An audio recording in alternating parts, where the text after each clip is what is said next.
You're listening to the Fezcast, the Saracens fans podcast, bringing you the independent and unhinged views of the voices in our heads, as well as those of our special guests. To get in touch with us, find the Fezcast on social media and listen to us on Apple Podcasts, Spotify, YouTube and more. Thanks for tuning in and enjoy this week's show. You're listening to the Fezcast.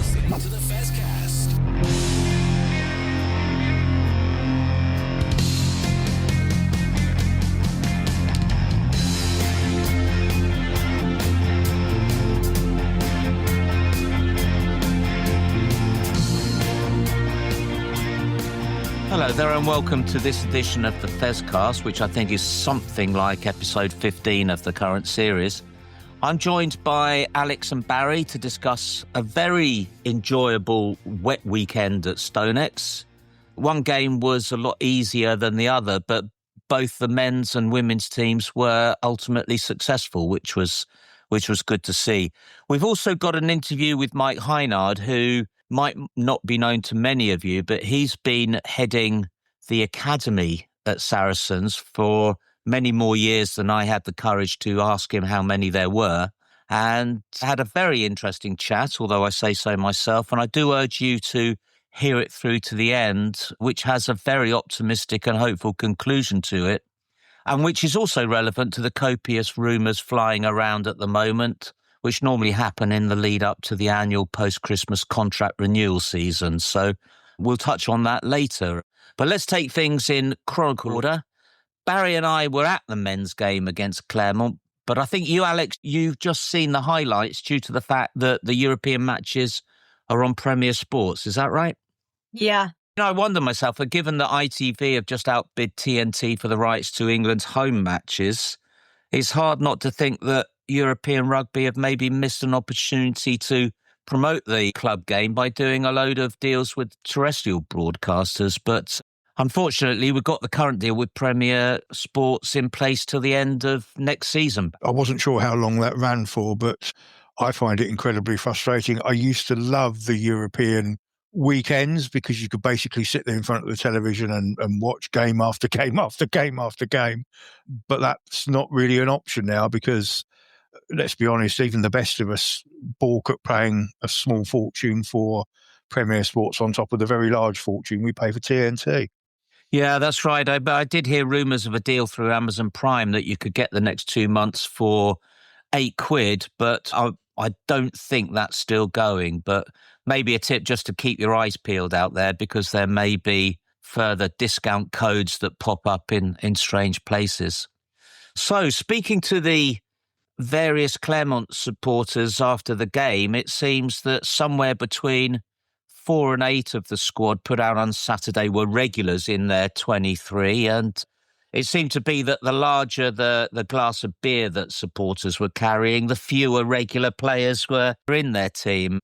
It doesn't seem like there were that many of their internationals, but as the old cliche goes, you can only play the team in front of you, and with the budgets that French teams have, which are at least normally twice what English teams have, their second strings can be formidable. That's something we've had to contest with European teams in the past, of them having bigger budgets, them having big name players, that as much as you can take a strong side, especially to away games in France, it's tough to compete with.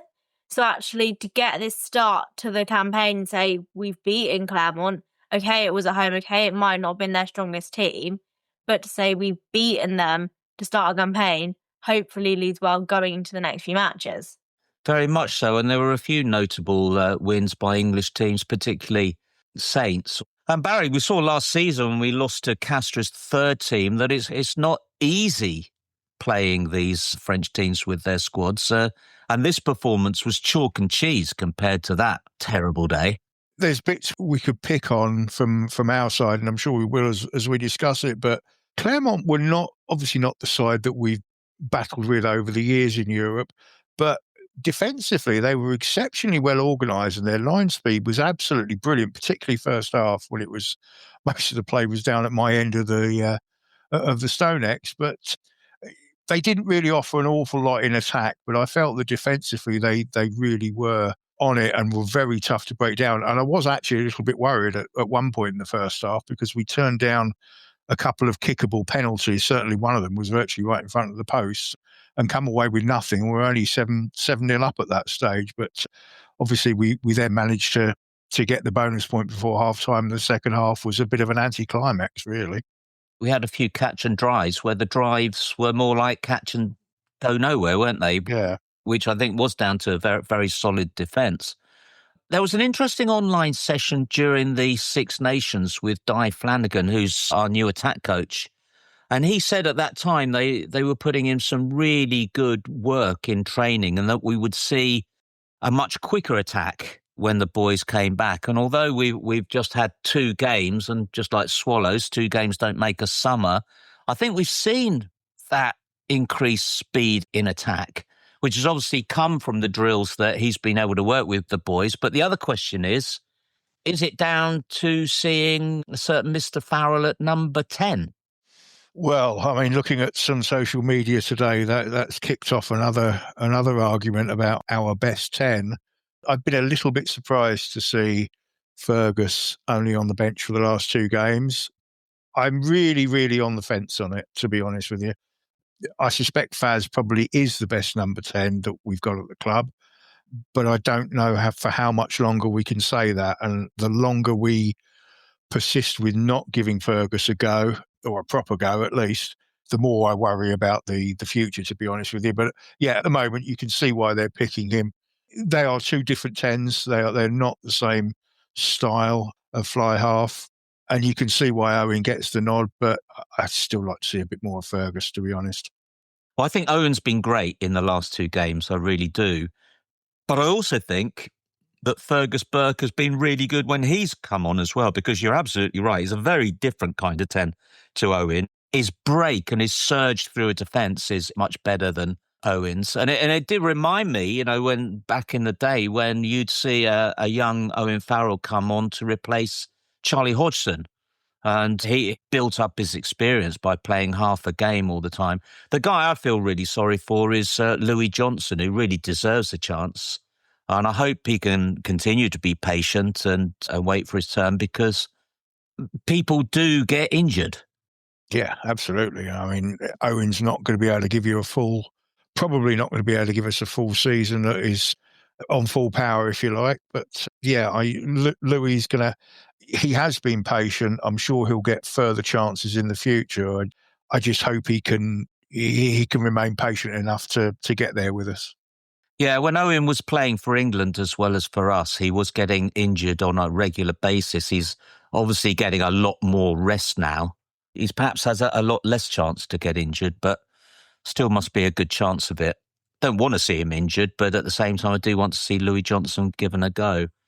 Our scrum was solid as well, and which is a big improvement on previous seasons, and the defence was great, I thought. But during the first half, we had Theo McFarlane do one of his surges down the wing near us, and one wag near me shouted out, "Don't hurt yourself, Theo. We'll need you when the other Theo comes on." He is amazing in the line-out. He has saved Theo Dan's blushes a few times, and that was a cruel reference to Theo Dan's throwing ability. But I thought when Theo came on, he was okay in the line-out. I think he lost one, and he did have Theo McFarlane there helping out. But his ability in the loose at the moment, I think he's better than he's ever been, as exemplified by the try he scored just at the death. He's some weapon at the moment in the loose, isn't he? Oh, definitely. I mean, he's always been a great watch with the ball in his hands. He does remind me of Shoutbricks. He really does. The way he runs, the way he holds the ball, and the skill set he's got. If he could just get his throwing back up to where it was when he first broke through, he's got all the tools to go a long, long way in this game, in my opinion. If he can just get that throwing back, he's going to be the best hooker in the UK, that's for sure. Now, Alex, a question for you. I'm going to start a campaign for James Hadfield to start at hooker every week, and for him to be given every opportunity to score a try, because I just love his song when he scores a try, because none of this Whitney Houston nonsense or any other rubbish put forward by the younger players. A bit of country rock when you score a try should enable you to start every week, shouldn't it? Yeah, and there were a couple of the women's games which are quite slow, which I wasn't sure about. But I think Hadfield did really well starting. He's been really reliable, and he's really got an eye for the try line every time he plays, as exemplified by that time against London Scottish when we heard his song 6 times, and that's when I fell in love with it. The other guy who's a bit of a sensation is exemplified by the fact that there was an interview I saw, I think, on Twitter with an Australian playing for Claremont. I think it was Alex Newsom, who post-match said that before the game, the whole of the Claremont team were well aware of the threat from Noah Kalori. And if you think about that, it is incredible. It's an incredible statement that a French team is aware of the threat of a 19-year-old. I mean, it's quite amazing, isn't it? And I think that's why we'll never see another performance of the stature that we saw against Sale, because the poor sods were just totally unaware of what was about to hit them in that game. Whereas now, quite clearly, every team is preparing to nullify him. But nevertheless, look at what we saw. We saw a tap back to Elliot Daly, who put in that wonderful chip for the first try. And we saw that try that Noah Kalori scored, which was just amazing, wasn't it? From 5 yards inside his own half when he actually receives the ball, he just ran round and away from almost everyone.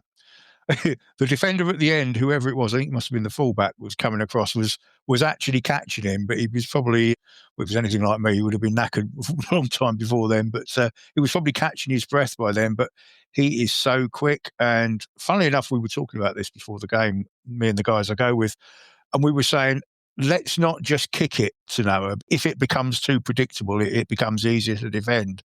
But let's try and get him the ball through the hands, because he is going to outrun most people in a foot race, and he proved that on Saturday again. That predictability is a very good point, because I think we overdid it against Bath. Whereas this game, I think, got the balance pretty good, didn't we? We did a lot less kicking to Noah Kalori, but we did some kicking to Theo McFarlane on the other wing, which I mentioned earlier. I mean, just before that try, as I tend to do, I put out the opinion to my friends that I think he needs to learn to offload and be less selfish. And then he goes and scores that try. just where he ignored everybody else and just ran through. But I think I'm right, because if he just runs it every time, that will be predictable and defenders will know what he's going to do. Whereas if they don't know whether he's going to offload it or run, when he runs, he's going to have a split second more, isn't he? Yeah, he is. It was good to see him on Saturday, though, coming off his wing a little bit and looking for work. That was something I'd not particularly noticed with him before, but clearly he wants the ball. He knows where the try line is, and if he can add that offloading and that passing ability into his game, then again, another player who's got the world at his feet. It's so exciting, isn't it? Because he's still got so much to learn. And I'm sure we're going to see him add so many more facets to his game. He's just, amazing. As indicated by the fan club of about 20 or possibly even more young lads who were over by our side of the pitch after the game, who were shouting for him to come over. And I don't think I've ever seen that before at Stoneegg. Such a large bunch of young boys where he was their hero and they really wanted to get him to come over. I mean, if we didn't know before that he's a superstar in the making, we knew from that. And let's hope that the club can capitalise on that to boost attendances. I'm sure they will, because the attendance was pretty poor on Saturday, wasn't it? Yeah, it was. I mean, a 1 o'clock kickoff on a Saturday isn't everyone's idea of great timing. I mean, it is better than the whatever the last time is on the is it 5 o'clock on a Sunday and 8 o'clock on a Saturday. I mean, those games are just impossible, particularly by public transport. But 1 o'clock on a Saturday isn't ideal.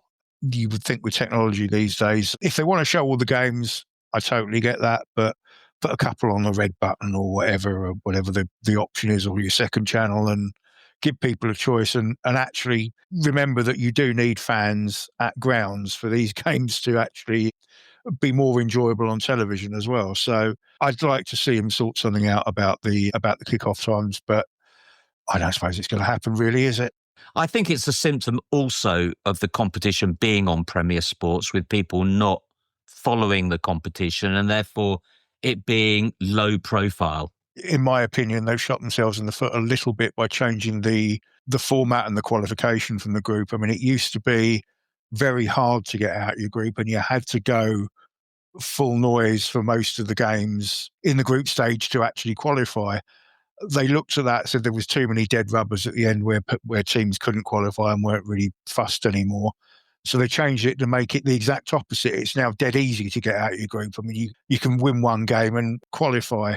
So now we've got a load of dead rubbers where teams don't bother at the beginning of the tournament as opposed to the end of the group stage. So it's a tournament I think has lost some of its luster, I think, for fans and clubs alike. Now, one point I'm going to come back to after the Mike Hynard interview, you will have seen this, I think, on the highlights, Alex, that Elliot Daly was just fantastic again. You know, I mentioned before his wonderful, perfectly judged chip over for Lucio Cinti's first try, the dummy that he did to put Hugh Tizard through, and that follows on from in the Bath game when he saved a definite try when he caught the ball in our corner with 3 Bath players bearing down on him, and he managed to kick it a mile down the pitch to get us out of trouble, when, as I say, it would otherwise have been a definite try. He's really on form at the moment. He's almost hungry to come back and do well because he's had time out with injury, and actually that's benefiting Saracens, and he's come back and he's got that rugby knowledge to be able to say, this is what I need to do, this is the kick I need to do, or the pass. And actually that helps when you've got young players like Noah Calori on the wing who don't have that experience and rugby knowledge yet. I think we could have an episode here of just going through the team and saying that everybody played well. But as I say, 2 beneficiaries of Elliot's genius were Cinti and Tizard. You were probably quite near to it, Barry. I thought that Hugh Tizard was going to blow his try with his nonchalance.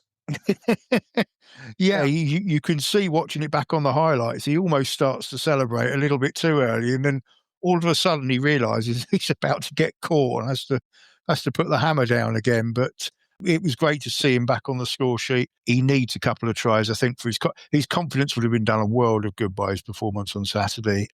You could make a case for probably 3 or 4 players to get man of the match, but Hugh was one of them, and he was a genuine threat with ball in hand, and his carries got us a lot of yards. He really did have a great performance. I mean, everybody says every game, oh, you know, he does those things that nobody noticed, but he was very noticeable in that game.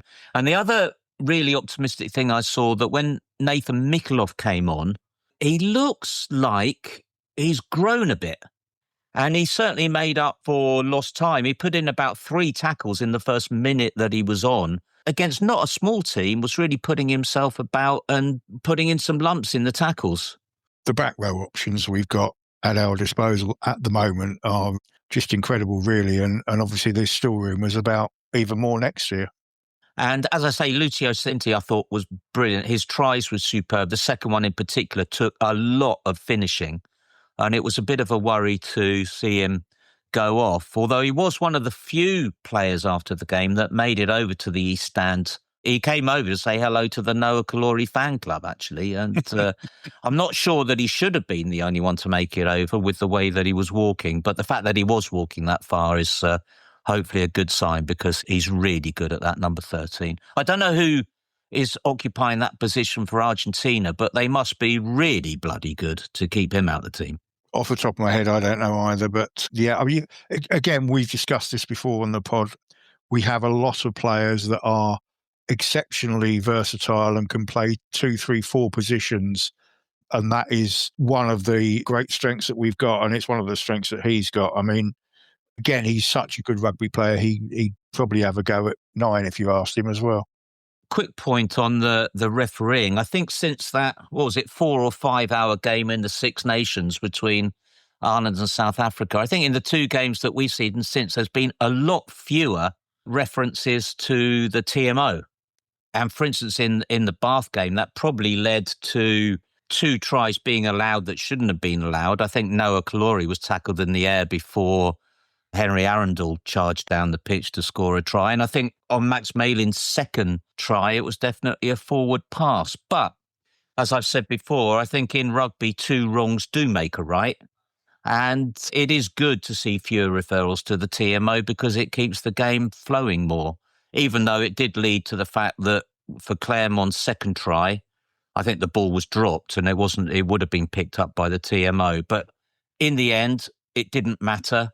And it actually made for a slightly more interesting game, and a game that, as I say, did flow a lot better for it. That second Claremont try was interesting. The people around me were absolutely howling that it was dropped and it was dropped forward. But if you look at the player's body position, when he loses control of it, it goes back towards his own goal line, and then he gets downward pressure on it. So it was one of those where it wasn't clear and obvious, which is kind of what they look for. So, I mean, it got showed a few times on the screen, and people, as I say, people around me were jumping up and down, and I'm like, well, if you look at where his body is, he's dropped it on his side of or back towards his own goal line. So you can definitely see why it's given. There were a few people howling near me. I've got to say, I really like a Scottish lady referee. Holly Davidson. She's really good, I think. Yeah. And brave to just go on with a decision like that and say, no, I've seen it, we're going on, without reference to the TMO. Yep, and managed not to get injured under 3 forwards at one point as well. She did get a pile on, didn't we? Shall we have a look at the 3-word reviews? We've got some interesting one this week. Roger King. I'm not sure that is 3 words, Roger, but it's Sarries. It's 1 word repeated 3 times. But I'm with you on the sentiment, Roger. I thoroughly enjoyed the performance and felt very buoyed by it, which I think you were. On the other hand, Steve, who I think is Steve Cummings, fans never happy. Well, I think we'd better introduce you to Roger King, Steve. You just get to know a few fans who were happy, including next one, Debbie Knight. Outstanding cohesive display. I agree with Debbie. You know, as we've been discussing before, I thought, the attack was great. Huge improvement on previous season, and the defence was really solid as well. I think there's no arguing with that. Saracens Supporters Association, opposition dispatched well. We, again, can't argue with that. The score alone indicates that. Here's one from the person on Twitter with the best handle, Disillusioned Pensioner, which is the most brilliant name. Yeah. Although he was perhaps sitting near Steve Cummings in that he said second half dip. Well, there was a period when Claremont came back in the second half, but I can't remember the last game I saw, Barry, where a team has been dominant for the whole 80 minutes. It's virtually impossible to do, particularly when you've got the bonus point and effectively the win wrapped up by half-time. You're going to lose some of that intensity in the second half. And even with that, I mean, we still comfortably won the second half as well. So, yeah, it's a little bit of a dip in the atmosphere and the intensity and the go forward. But, we still had that Noah Kalori try to enjoy in the second half as well. We put the foot back on the throat right at the end, didn't we? So, yeah.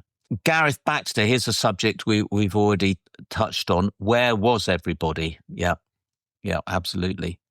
Now, here is Ted Zier, who might be Matt Bartlett in disguise, because Matt was certainly echoing this.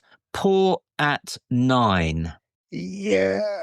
I had a look at the Gloucester highlights today, and Tomas Williams, another player we've been linked with, another Welshman, was man of the match there, and you can see why we're interested in him. He even didn't have his worst game for us by any stretch of the imagination, but he had a fairly predictable box kick charge down in the second half. Some of his box kicking, again, was variable, and he's not quite at the pace he was a couple of years ago. Let me put it that way. We would be a better side with a slightly quicker number 9, I think.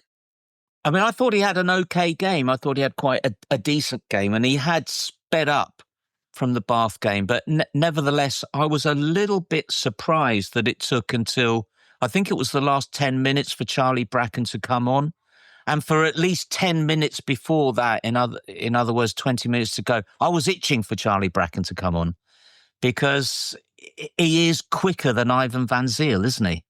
Yeah, definitely. Where did he play, though, when he came on? Because he came on for...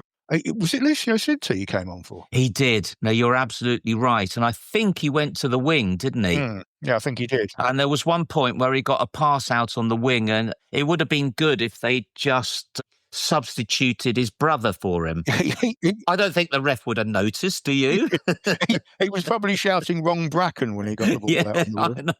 I mean, he made a decent fist of it. It was one of those chances that Jack Bracken has a tendency to score. But yeah, he didn't get the chance. Even Van Zyl had to play the whole game, and we didn't get a chance to see Charlie speed it up. So maybe it was a good thing that he didn't come on to play scrum half at the 60th minute, because we might have had a little bit more of a fundamental reorganisation. Yeah. Josh, we needed that. We did, Josh. We did.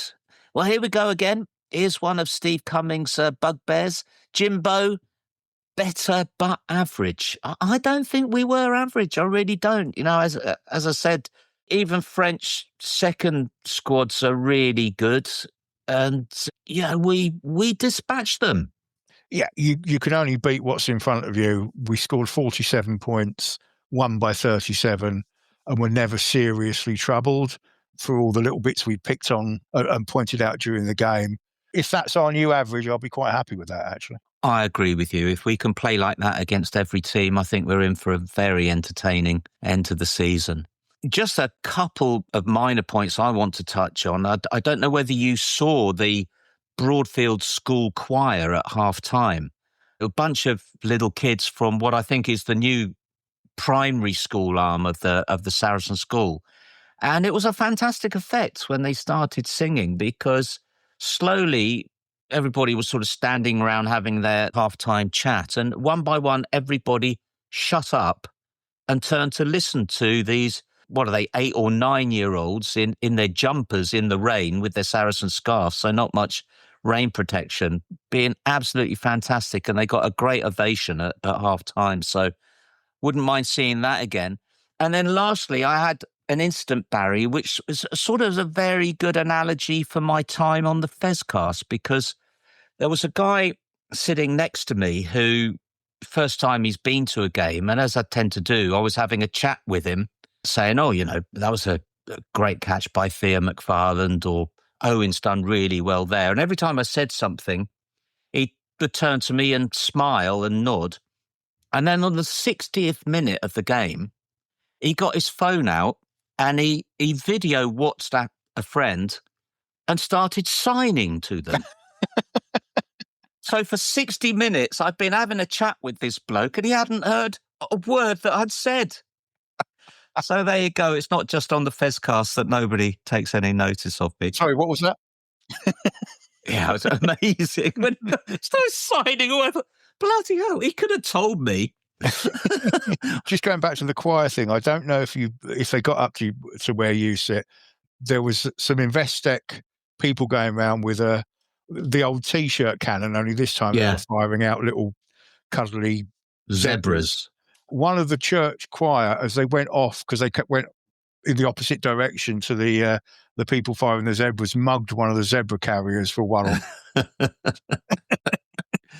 Everybody around me was saying, who's the sponsor? What are those zebras? So you're going to spend all that money firing out zebras. At least you want everybody to know what the hell it's about. But anyway. It's a bit weird. I've no idea why that's the corporate logo of Investec, but yeah. We'll take a break and we'll be back with the chat that I had with Mike Hynard. You're listening to the Fezcast. Hello, this is Akina Gondwe of Saracens Women, and you're listening to the Fezcast, and we are both proudly sponsored by the Saracen Supporters Association. For a £10 annual subscription to the SSA, you'll get the chance to buy tickets for away matches, receive a regular newsletter, and an exclusive SSA badge. They also arrange pre-match gatherings and player-coach events. As well as sponsoring both me and the Fezcast, they also sponsor Louis Johnson from the men's team and the Saracens Foundation Track Club. Not bad for £10. You can join up at membermojo.co.uk/SSA. Enjoy the rest of this edition of the Fezcast, and I look forward to seeing you at StoneX. Come on, you Saris. This is the Fezcast. Well, it's a great pleasure to be here at StoneX with Mike Hynard, who heads up the academy. Hello. Thanks very much for the opportunity to speak to you. I was lucky enough to attend the SSA AGM this summer, where you gave a great presentation with the help of some good visual aids. So we'll try and do the same just on audio. But perhaps we'll start with you giving us an idea of, at the beginning of the process, what's the geographical area that you cover and what sites you bring the lads into the process. Yeah, sure. So the professional game partnership was agreed at the beginning of the 2024 season. So we're sort of 1 year into that now. And what that meant for the academies was a slight readdressing of the boundaries and the academy territories. So our region has changed slightly. We now have North Middlesex or North London, which means our stadium is now in our territory, which it wasn't before. That's crazy. Yeah, it is crazy. We have Hertfordshire, most of Essex. The top third of Essex is Northampton's area. And we have most of Kent. But again, the London metropolitan boroughs of Bromley, Lewisham are actually in Harlequin's region. Okay. So you've got here at StoneX as a centre. Yeah. What are the centres that you run in Kent? So in Kent, we train currently out of Sevenoaks School, but we use Dartford Valley because they have a 3G pitch quite a lot. And we use Tunbridge School as well during the summer holidays because they've got loads of pitches. Is that where you spotted Ben Earl? Yeah, Ben Earl was pretty easy to spot, in all fairness. He stood out like a sore thumb. He was probably one of the easiest players to spot. I bet. Yeah. So what's the age when boys enter the system? We start selecting and identifying players at under 15. So it used to be under 14, but it was too much of a lottery. And even under 15 is early for rugby because players are going through maturation, and a player born in the beginning of September versus a player born in August the following year who are in the same year group look very different. So it's not easy. Yeah, I bet. And how many are coming in at that youngest age? So this year, we had 1,500, over 1,500 players trialling and being assessed at under 15, 16 across our region.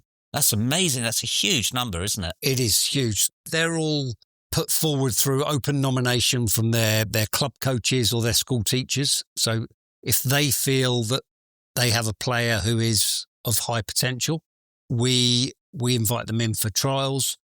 And it's not just a one-off trial, it's sort of a longitudinal trial over 8 weeks. So we get to see the boys and make hopefully better decisions on who we think has the potential to move to the next stage of the pathway. So one of your tasks is to try and create contacts with all of the schools and all of the clubs in the region who are playing rugby. Yeah, I think stakeholder relationships are a massive part of a successful academy programme, and having good relationships with schools, clubs across the region ensures hopefully we don't miss any high potential talent. Absolutely.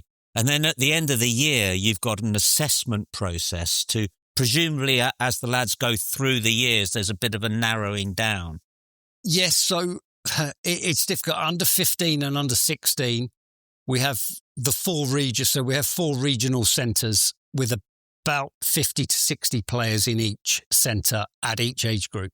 They, under 15, will play some internal festivals.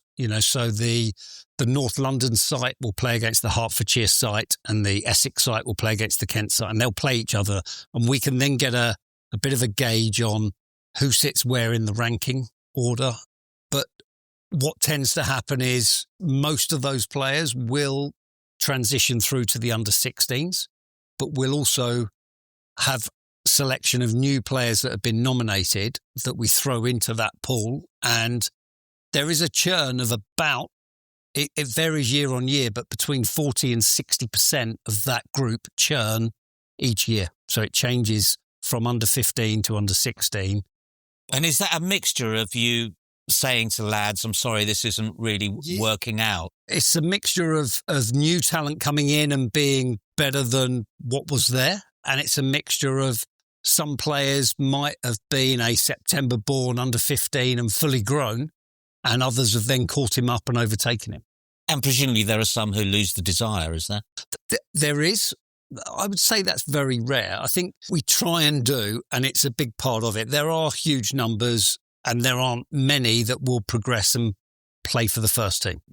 We try and make it as many as possible, but the stats and the data just basically show that there aren't that many. And what we have to be very clear about right from the outset is managing expectations of players and parents, to manage their expectations about what the program is for, what we hope to achieve. And ultimately, those that do progress, brilliant, but the fact is 99% of them aren't going to. Yeah. Well, you don't end up with 1,500 players in the senior academy. So is it at 16 that it starts? At 16, we narrow down quite a lot in going into under 17s, but we still try and operate 2 centres across the east of our region and the west of our region. So we would have 2 centres going. And then after Christmas of under 17s, we'd bring them together as into one centre. So we would refine it again. We have an under 18 Academy League squad that sort of sit above that. So when you get to the end of the under 16 and under 17 year, when you get to that tough time of year, what is it that you're looking for in the boys that are going to go forward? I think what we're looking for is a superpower, like the things that make a player stand out. And that can be anything from their leadership skills to a brilliant technical, whether it's kicking, passing, running, or it could be just their game IQ. Their actual game understanding is so good that they're able to manage the game and put the ball in, make the right decisions at the right time. I'm imagining that the hardest part of your job is that end of year, when you've got in many ways got to shatter the dreams of young lads. Does it make you a harder person? I think I was harder before I had my own children. That definitely softened me. And my sort of go-to now is, if my son was going through this and being released, how would I want that done?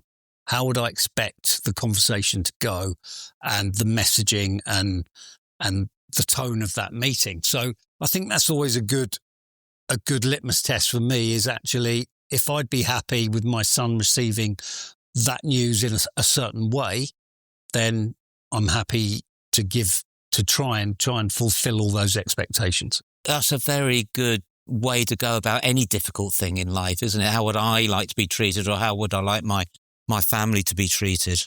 So what's the shape of your team that's working with you? We have quite a big team, because obviously there's a lot of players in our program. The program's pretty widespread. So what we have is 3 stages to the academy pathway. There's the foundation stage, which is the under 15, 16s, the development stage, which is the 17s, 18s, and then the confirmation phase, which is the senior academy, the 18 to 22-year-olds. So we have Niall Jahal, who heads up our foundation phase, and he does a brilliant job working with the lead coaches in each of those 4 centres. We then have Rhys Davies, who was an academy coach at London Irish before they went under. He came and joined us, and he's doing a brilliant job leading that development phase with the likes of Duncan Taylor, who's the under-18 head coach, Richard Barrington, who's coaching the forwards, Sean Maitland, who's doing some strength conditioning, but also some back 3 mentoring.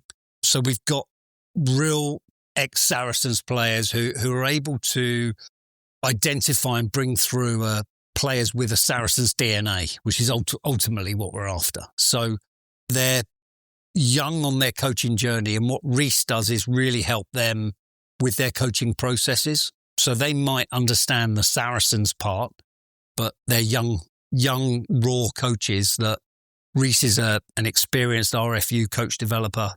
He's been coaching in the academy environment for a long time, and he's able to offer his knowledge and experience to help develop these young coaches at the same time. It's exciting for Saracens fans to know that people like Duncan Taylor, Baz Barrington, Sean Maitland are still in the club, still contributing. And it's been a great stepping stone for a lot of coaches in the past. Some of whom I think are with the first team now. It is, and who have moved on. So Kevin Sorrell was originally an academy coach who came through and obviously coached the attack for a long time. He's now coaching with England 20s. Joe Shaw originally started his coaching here in the academy. Adam Powell, the same. So, those guys are obviously still at the coalface in the first team. But then the likes of Juan Figalo, Chippy, James Tyrrell, who is our confirmation phase lead. So he still heads up the senior academy group.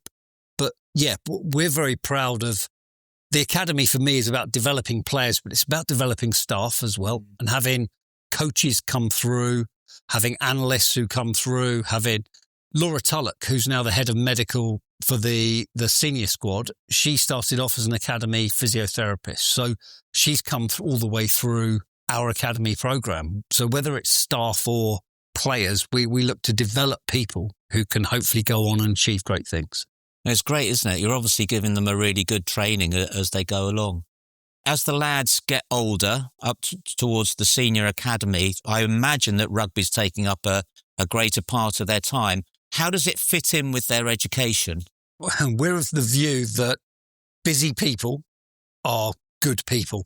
And to keep them busy, we want everyone in our senior academy doing something outside of rugby. There's no guarantees in professional rugby. You can be injured, you can be not selected, and things can mean your career can end pretty quickly.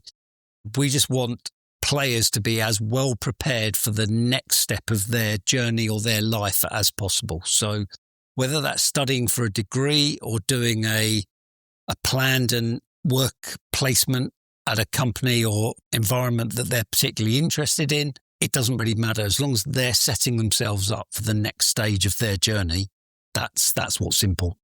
So there's a whole host of jobs that they've got that they're training for.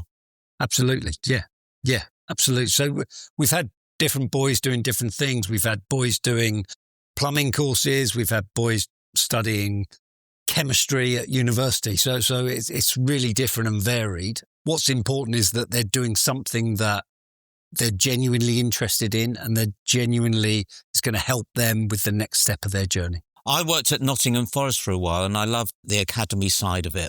If a lad was being considered, the team there would try and get in all of their parents and grandparents, uncles, aunties, anybody possible, who thought they were coming to the city ground for a nice cup of tea and a piece of cake. I didn't realise that there was a ruler being passed over them to try and get an indication of how big the boy would become, on the basis that a good big one is generally better than a good small one. Is that something that you do? It is. So Simon Webster, who's our junior head of athletic development, so he heads up the strength conditioning for those younger age groups. Him and his performance team do gather a lot of data on these boys and their parents to make sure that we have all the information we need about their predicted height and size. And when it comes to making big decisions on players based on potential, we need as much of that data as possible to be as accurate as possible. You don't tell the parents in case they're coming in their platform boots or something.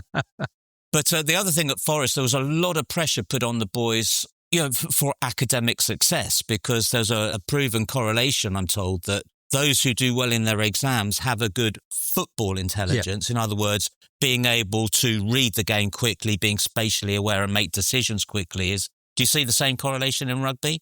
I do.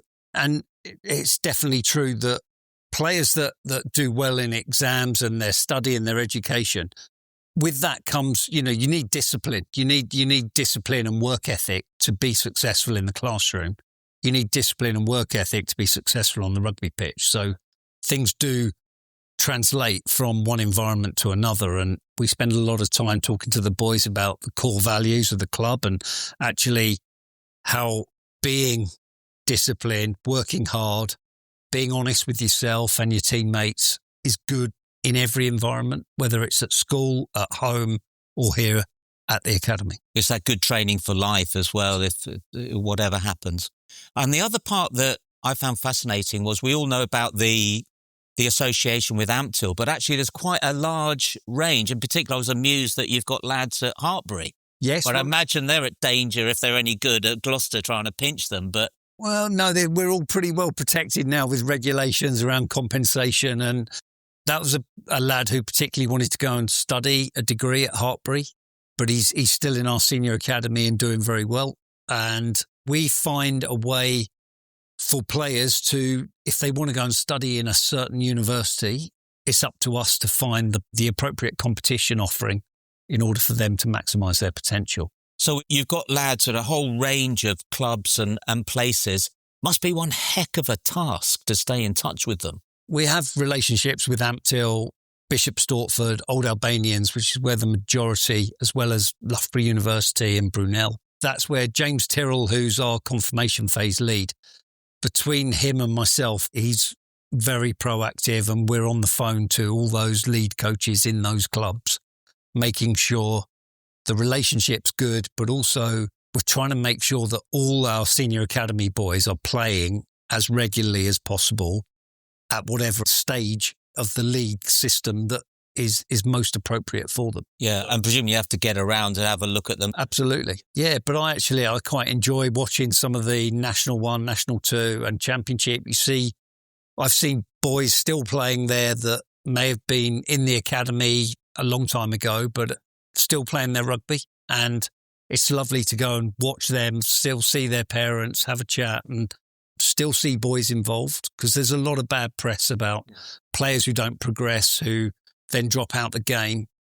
Yes, I'm sure that does happen, but it's also there's a lot of players who don't progress through the academy, who do carry on playing and actually love playing and still play at a good level. Duncan Taylor at the SSA AGM explained that at the beginning of his second season as a coach, he was really depressed because the boys had made so much progress during the year that the beginning of the year seemed like a disaster. Yeah.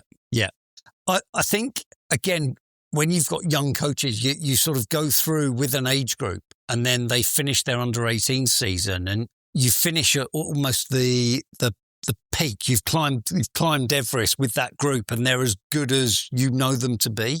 And during that time, you've forgotten what they were like a year ago. And I think this is where, for me, having Reece and myself with a lot of experience of this, that you have to be able to reset and go back to, okay, this is a new group. It might not have exactly the same superstars the last group had, but they'll have different strengths and weaknesses. And it's actually trusting the process, trusting the system, and going back to doing the things that we're focusing on and trying to achieve, which ultimately is upskilling these boys to have good technical and tactical skills and to understand the importance of being disciplined with their training and working hard. It's amazing how when you do start with a new group, you think these are never going to be as good as the last group. But 6 months into it, you're like, oh, wow, no, I'm starting to see these could be better than the last group. And you get even more excited about this group. As you said earlier, it's not just the skill and what they learn. A year's worth of growth at that age is presumably huge. Yeah, absolutely huge. And the Academy under-18 season's always interesting because they have a big school block first from September to Christmas, and boys unfortunately do pick up injuries, and you just never know sort of at what physical state boys and confidence-wise, how they're going to present come January when we restart the Academy League. You know, you could have somebody who you think is nailed on to be a starter who isn't even available because he's injured. They got injured playing for their schools? Yeah. Things ebb and flow and selection can be tricky and you don't always get the full pick of your whole squad. Now, success presumably is ultimately as lads going through to play to the first team. And it seems, it's incredibly exciting for fans. We seem to have one bumper crop coming through at the moment. And I think the figures you showed is more than ever. There is a group coming through that are a generational talent. We probably had one in 2008 with that Jamie George, Owen Farrell group. And then we've had some good little groups come through in between. But there's a large number of really good players about to and starting to break through into the senior squad now.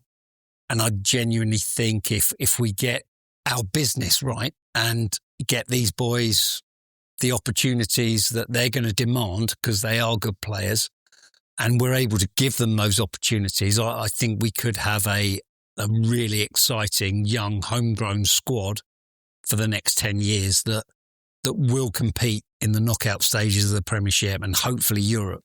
for many years to come. So that's the challenge, is it? To resist the temptation to pick up, for the sake of argument, a Welsh back rower. I won't say who, but give it to the lads coming through. Have a little bit of patience and let them grow. I think so, but I think Mark McCall's been brilliant at balancing squad and knowing when to give boys the opportunity. And, you know, I think I've worked with Mark now a long time, and I think we've got a good trust in each other and a good relationship. And I think he's fully aware of the quality and the quantity of quality coming through the system. But it's still important to get that balance of a top international who can help develop some of these young players, but not block their opportunity. And that's where I think Mark is very clever. Yeah, well, he's certainly proven it over the years. And I think generally the fans are really excited when one of our own comes through. I mean, look at the excitement over Noah Kalori recently. Yeah. It's just an absolute sensation. And you mentioned the under-18 league starts in January, and I gather it's Sean Maitland's job to let us all know so that we can come down and cheer them on. Yeah, so we'll get those fixtures out for you, but we've got some brilliant games lined up. Yeah, I especially think the ones in the school holidays and half terms, it'll be good to get them out there to parents who are dying to take the kids somewhere. Well, Mike, once again, thanks very much for speaking to us. No, it's been a pleasure on my behalf, and I thank you for all your support. Good luck with bringing on the next generation. Yep, exciting times. You're listening to the Fezcast. Welcome back, everybody. Following that interview with Mike Hynard, who I have to say I really enjoyed talking to, is a very impressive man. The first point that struck me, Alex, was the sheer size of the operation, bringing in 1,500 boys a year. That's increased since a club like London Irish have gone under, but actually it's impressive how they manage that, and you manage the expectation of the boys coming up through that system of, look, this is how many people are, we've not got that many spaces, so actually they are going to have to cut people along the way. Yeah, it's impressive to see how many people are involved and actually how much it takes to make sure it's a cohesive system throughout each age group and within the different areas. They must be putting in some hours, because I don't think they're a huge team, but boy, what a huge number of lads, and the admin alone must be enormous. I didn't realise that Sam, who comes on the Fezcast every now and then, was in our youth programme, and he was presumably one of the many who've been sacked by Mike Hynard, but he's still got a nice word to say about him. But for me, the really exciting part was the end when Mike talked about the potential of the current group. Now, there are multiple rumours going around about Andy Oyama-Christie, Elliot Daly, Alex Lazowski, Rhys Carey, etc.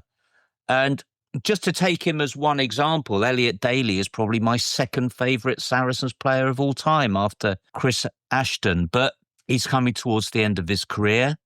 He has to maximise his earnings. And as Mike Hynard said, at the same time, we have to create space for the likes of Jack Bracken, Angus Hall, Tobias Elliott, Brandon Jackson, let alone having Max Malins, Roti Segun and Lucio Cinti. So out of that group, although I hate to see them go, it's only really Rhys Carey that I would be worried about losing, because it's not even a salary cap thing. If you're going to have these tremendous young players developing as they should do, you have to say goodbye to other great players. You've got to have that churn in order to bring the players through. It's something that we've talked about here before, that the lack of an A-League as well doesn't make it easy, because you go from academy to first team. I know we've got Ampthill in the Championship in the middle, but with the best will in the world, going to play for Ampthill isn't quite the box office experience that these lads need. And you're right, if we're going to have a golden generation coming through, they've got to push the golden oldies out the way to do it. Absolutely. I actually think the Ampthill system's better than the A-League. I used to go and watch a lot of A-League games on a Monday night and thoroughly enjoyed them. But when we got relegated, I think we thought we could get promoted with an A-League squad. And the game against Cornish Pirates, immediately dispelled that. And we were hanging on a bit until the cavalry came back from the Six Nations to really press forward. And the quality and certainly the gnarliness of the championship is higher than I think the A-leagues were. Yeah, maybe that's a fair point. I would go and watch us at Ampthill if it wasn't such a bugger of a place to get to. Worth it, I have to say. It's a great place to go and see a game. So as I say, Alex, out of that list, I can see the logic of creating space, even though we're losing some great names, apart from Rhys Carey, because I'm not aware of anybody on the production line who's a potentially great loose head, especially this season, now that his wobbly stuff has converted a bit more into muscle. I think Rhys Carey is a world-class prop. It would be difficult to find someone of his calibre who could fill that slot if you left. We don't want to get rid of all of the older players who are brilliant now at once. Because if you bring in a load of new players, younger players, they're not going to have the same experience. They haven't been playing for as long. So I think it's about how do we gradually introduce a few academy players into the first team each year. So then over a few seasons, we get that new golden generation coming through. But actually, by the time lots of players like Elliot Daly and Andy Christie have left or retired, then actually you've got players with varying experience who can take control in big games. As Mike Hynard said, we've been brilliant at that. Mark McCall's been absolutely brilliant at that. And I guess it's a case of choosing who are the ones you want to hang on to.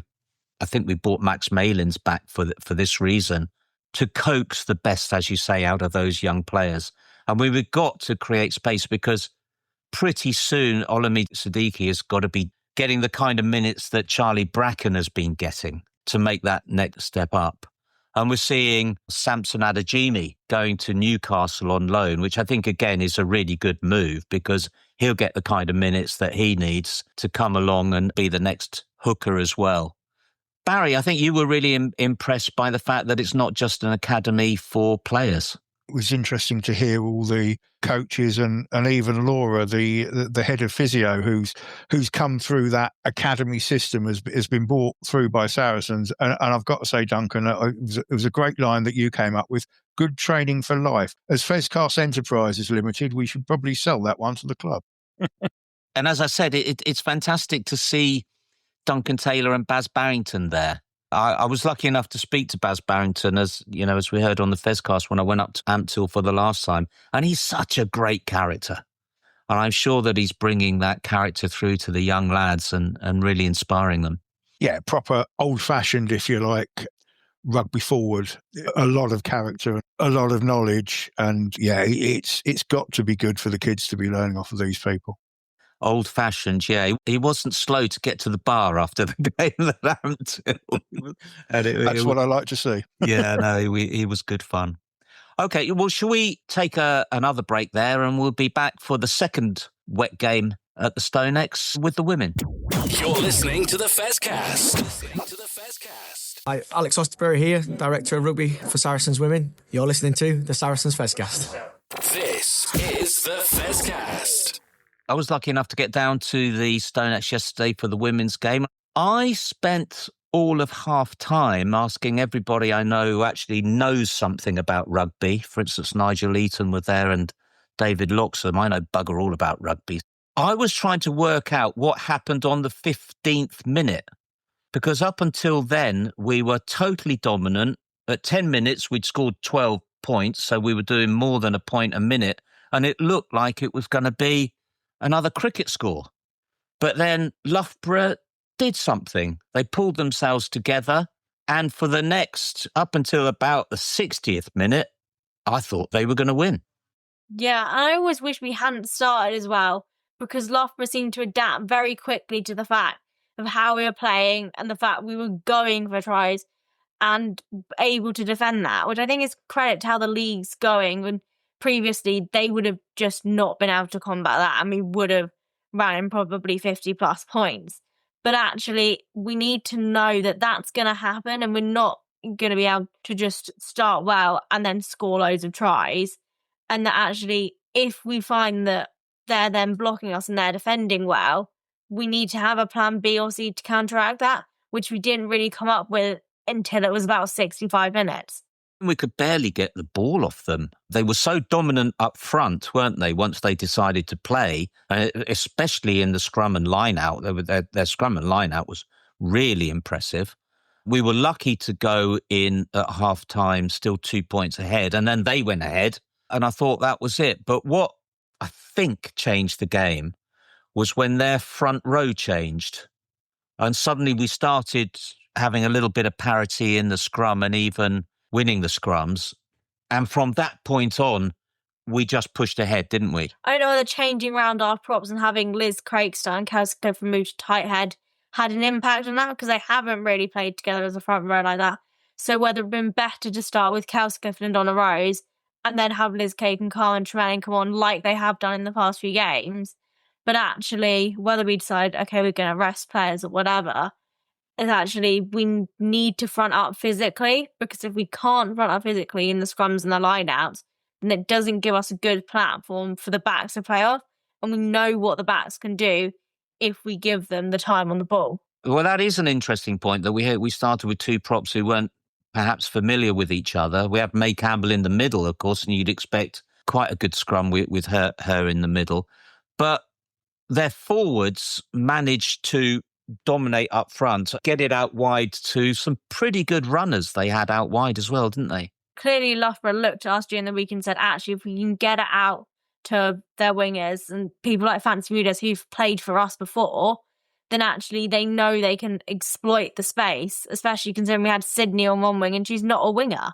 And actually we were kind of, she's not got the pace to match people like Fancy because she's a centre. So actually they found that space and managed to exploit it. And I think that's something we need to look at going forward, is how can we make sure that defensively we don't let people get around the edges, because teams like Exeter and Gloucester will make more use of that and we could end up losing. Oh, that's interesting as well, because Lottie Sharp was warming up but wasn't even in the squad. So is she injured or something? Yeah, I don't know. She went off her HIA against Ealing a couple of weeks ago. So whether it's like return to play, just managing that so we don't lose it for a longer period of time, I don't know. But it was interesting to see. We also had Paige Farris warming up. So couldn't have she started. And then you have Sydney on the bench to cover both centre and wing. And you mentioned earlier about how last season we would have gone on to win by 50 points. It's testament to the recruitment that's gone on at Loughborough, isn't it? And how good it is for the league that you have a team like that really gave us a stiff test. We don't know necessarily who's going to finish in that top four. Okay, you can say Gloucester might quite comfortably finish in the top two. Saracens are likely to do that as well. But actually, we don't want to know who's going to finish in every position in the league. We want to have teams like Bristol down bottom of the table, because that means you've got competitive matches, and actually we go into each match knowing we might lose this. So actually we've got to put on a performance rather than what we've done in the past, which is start slowly and then slowly build up. Because if we do that against top teams, then there's a real chance that we lose it. Yeah, interesting, because the men's team as well have gone off like a rocket in both games, really, both against Bath and Claremont. I guess you'd rather be 14 points up or 12 points up as we were than not, but you've got to be able to adapt when the other team works you out. That's absolutely right. One subject that's becoming a little bit of a stuck record with me, Olivia Apps is only here in theory to cover the injury period while Ella Warris is out. But I have never seen in any men's, women, any walk of rugby, one player dominate a team and have the effect that Olivia Apps has on us. This comes from her sevens background and the fact that before she joined us, she'd never played a club game of rugby, really. She'd only ever played internationally. So she knows what standard she needs to bring, because that's all she's ever had to do. And I think that's really helped. Was before we've had players like Ella and like Tori come through the system, so actually they don't necessarily know what that step up feels like. Yes, Ella's played for England, but actually having someone who needs to give those performances week in, week out, and just playing for Canada and bring that to the club game really helps. And it'd be interesting to see whether she actually decides to sign a longer term contract with Saracens or with another club, depending on how much she liked it right now. I mean, as a sevens player, she had to come back on Sunday. There was an HIA or something going on there. But, she can just do everything. It's not just a speed at scrum half. She scored 2 tries. And she was also the best jackler on the pitch. There was one jackal that she did right in front of us that was just amazing. I think if you have players, like a few players like that across the team, like Saracens do, then actually it brings up the entire standard of the team. Because for her to need to play at that speed at scrum half and do what she does, she needs the backing of the team to let her do that and to bring the speed of play up with her. So actually, I think it's only having a positive effect of we need to have a faster attack. We need to be more aggressive in defence. And actually, that should suit us well going into the rest of the season. Hope so. You mentioned that she probably wants to get back to the Sevens circuit, but really hoping that we're making life a lot of fun for her so that she is tempted to stay on with us. I know she's living with Sophie de Goody, who was commentating for the BBC iPlayer. And I was rather hoping on that subject to Sophie de Goody, Barry, that you had seen that coverage, but you didn't, did you, to know whether Sophie de Goody gave any indication as to when she might be back? No, unfortunately, I didn't realise it was on iPlayer. So I checked 2 other places, not found it, and curled up with a book for the afternoon. But on Live Apps, if she's enjoying her rugby and obviously she's living with her mate as well, then hopefully we can sort something out a bit more long term. But again, what a player! Great skills and great reading of the game, and just an all round great rugby brain that means that another player who would probably have a go at virtually any position you gave her. I watched the BBC coverage back, and Sophie said she'll be back after the Christmas break. Oh, well, that's great. So, yeah, hopefully we'll see her when the league starts to go. Our league starts again in about February. As you were reading a book, Barry, I should have just stuck with Alex. I mean, not just for this game either, in general. I think it's probably a wise move. It'd be a good idea all round. Another regular theme. Having seen the 2 matches one after the other, I think that Zoe Harrison is kicking the ball out of hand further than Owen Farrell. She's doing well. We knew we'd need to kick a lot in the game because of the conditions and because of how physical Loughborough are. And I think it was just good to see her picking the moments of when are we going to run it and when are we going to kick.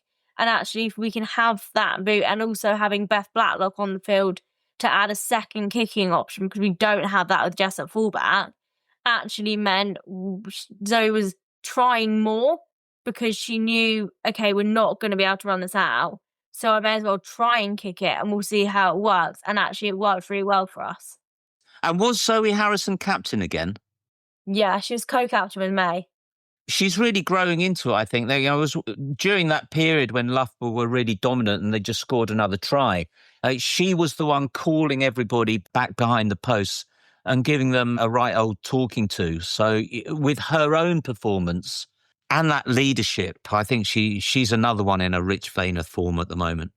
Yeah, there's one point when she pulled Poppy back from talking to the referee, and which point the coaches then went, okay, we're getting Poppy off because we don't want her to give away a yellow card. But actually, it's that kind of man management that we need, and we sometimes haven't always had necessarily in the past. But actually, it works really well for Saracens women, having the co-captaincy and having a forward, but then also a back. We've had Marley Packer and Lottie Sharp in the past. So actually, it's good to see that we're developing new leadership, because actually, you've got the possibility of Marley retiring soon. Lottie Sharp isn't necessarily guaranteed a start anymore. So can we develop those new leaders? And it only seems to have bettered Zoe's game. Absolutely. And Poppy Cleal has got to stop saying silly things to the rep, hasn't she? I mean, she cost us 10 yards, which I think made the difference as to why Loughborough went on to score pretty soon after that penalty. You can see her laying into the refs, can't you? You know, I wasn't sure whether that was offside, but actually she knows she's not captain, and it's just accept the decision. You're not going to be able to change the referee's mind. So accept it and get ready to defend the line out. And actually, had it been an extra 10 metres back, we might been able to defend it better, and we could have prevented Loughborough from scoring. I can understand why she was frustrated, because she just made a world-class interception. Yeah. The fact that it didn't go anywhere must have been very frustrating, but you still can't tell the ref what you think of them, which she does do on a regular basis.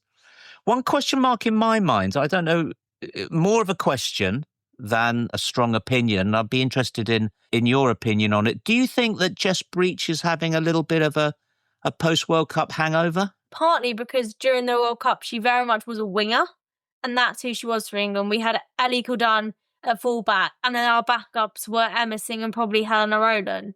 So whether it's actually coming into the Saracens squad and having to get used to playing the fullback role again and playing more of a defensive position and having people on the outside. But I think it'll be interesting to see, especially after the extended Christmas break, where do we play people? Do we start looking at actually starting Gemma Jo Lincoln's at fullback, because we know she can put in those performances, and then having Jess play in the wing where she seems to be more comfortable? It's frustrating because at the end of last season, Jess Breach was making a lot of Ellie Kildan-like breaks, wasn't she? And she doesn't seem to be doing it this season. I don't know whether there's a little bit less speed or what it is, but she's not as comfortable as she was at the end of last season. Perhaps she tailored her training towards the World Cup and that block of games, if you like, and maybe she's not quite at the peak of fitness now. And I mean, without having been there on Sunday, from your description, the Stonex is a really, really tricky place to play fullback, because the wind does really, really come across, and just a combination of all those things, it probably isn't helping her game very much. Did you read that in your book? I did. Rugby 101 it was. Yeah. Or was it Rugby for Dummies? That's the one. Oh, yeah. We could both do with that one. I mean, the final point from me was I only saw bits and pieces of the Gloucester versus Ealing game, but wasn't it interesting? With just one more point, Ealing would have drawn the game, which was frustrating, and we thrashed Ealing. So what do you think's going on there, Alex? I think it's just how the league works, and it depends on the day, on the team you put out. You know, Bristol smashed Leicester away and then played us at home, and we put 40 points on them. So I think it is just how the league works. It's interesting. It depends on the game. But actually, I was very much willing Ealing to beat Gloucester and just get another try, because it would have helped us in the table. But actually, whether that, you know, kind of shows other teams, this is how you can beat Gloucester. This is what you need to do. And then actually, it means we start getting closer results, and we don't know 5 games before the end of the season, Gloucester's going to finish top. Because that would be good for the league in general, but also, you know, help Saracens possibly get that top spot, and if not, come in the top 2. And if Gloucester can drop a few points, then it gives us more of a chance of having a home semi, doesn't it? Which is always nice. Yeah. Any other points you want to make on the game, Alex? I think we just benefited from a strong bench, and actually whether that was part of the plan of leaving Donna Rose on the bench, having Sophie Bridger back, etc. Actually, we knew Loughborough would have a strong team overall, so we wanted to bring on a strong bench. But I think they definitely helped increase the pressure and increase our speed, which led to the brilliant last 50 minutes, which won us the game. As well as bringing on your first choice front row, if you've got Georgia Evans coming on, then it's not surprising that the scrum goes a bit better, is it? No. And I think that's what we've done really well over the summer, was to invest to make sure we not only had a strong starting 15, but we had a strong bench. And then even so, we've got players who are injured, like Sophie Goody, who, you know, might be able to play if it was the type of thing where it's like you really had to play her. But actually we can say, no, you rest and recover, because we've got 23 players who are just as good as you. Yeah, that is such good news that Sophie de Goody is nearly back. It's going to, God, talk about having a strong bench. And you're absolutely right about that. It did make the difference in the last 20 minutes. We're going to have a really strong bench when we've got Sophie de Goody back. So looking forward to next week, we've got some interesting, and some would say in one case, possibly farcical game, in that we're having a European fixture in Africa. I know there were at least 40 supporters going down there, because I've sent them their tickets. I don't know, Barry, whether you got a chance to see the highlights of Toulouse versus Sharks. I didn't, fortunately. Sharks took a bit of a pounding in that one, though, didn't they? They did. Toulouse were frightening. I mean, just especially Capuocho on the wing, and you got Antoine Dupont back. I mean, whether we get beaten up or not, it makes the Toulouse visit in January really mouthwatering to see a team like that coming. I hope we do put up a good fight, and I hope we win. But it's going to be great to see them. They are the Real Madrid with Barcelona, with Manchester City, with Bayern Munich of rugby at the moment. And it's just champagne stuff. They're a great side. They should be with all those world-class players. But yeah, our selection over the last couple of weeks has been interesting. I thought we would have probably picked our strongest two sides for the two home games and perhaps taken an easier view on people going to Durban. But it's been a mixed side. We have rested players already, so it'll be interesting to see the side that we put out.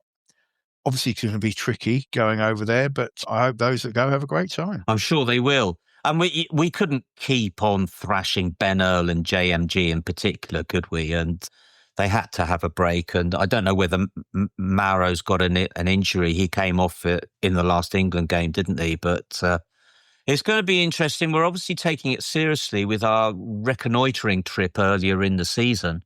And I don't know what the quality of the side was that Sharks sent to Toulouse. It's very, very difficult for them, which is why the whole concept is a bit silly. But something to look forward to if you can possibly find a way to watch Premier Sports, which is frustrating for everybody. And Alex, we've got a little bit of an easy tie for the women away at Exeter. Yeah, I think that'll be interesting. And whether, we almost say, okay, we've got to sail away the week after. So it'd be nice to win Exeter, but actually, can we just get 4 tries, possibly get a losing bonus point? If we can get the win, that's nice. But we don't need it because of where we are on the table, and actually because teams like Harlequins and Bristol have dropped so many points, we don't need a win. It would be nice to get a win, but actually we're likely to win against Sale away. Yes, it'll be tough, but we should get the win then. So that will set up us nicely going into the Christmas break. And actually at Exeter, it'll just be go, try your best, test out maybe some more of our defence that hasn't necessarily been tested over the last few games, and go, we'll try to get 4 tries and see where it goes from there. So this early in the season, you're saying we're nailed on for at least second place, are you? I'm not saying we're nailed on, but I think it won't be disastrous if we lose against Exeter. There'll be other times in the season to make up points. We'll have, teams like Exeter and Gloucester Hartbury come to the Stoners, and we should have a better chance of beating them. So if we lose against Exeter, it'll only be our second loss of the season. And actually, that's not going to be disastrous for us in terms of table, especially when you're considering that other teams behind us have dropped a fair few amount of points. Yeah, that's absolutely right. And you can't go through the whole season and win every game. We've seen that many times before. Well, thank you both, Barry and Alex. Been a thoroughly enjoyable conversation as usual. And not sure who's going to be in the hot seat next week, but please to make sure that you tune in. We'll see you next week. Yep, I'm off back to read my book. Brilliant.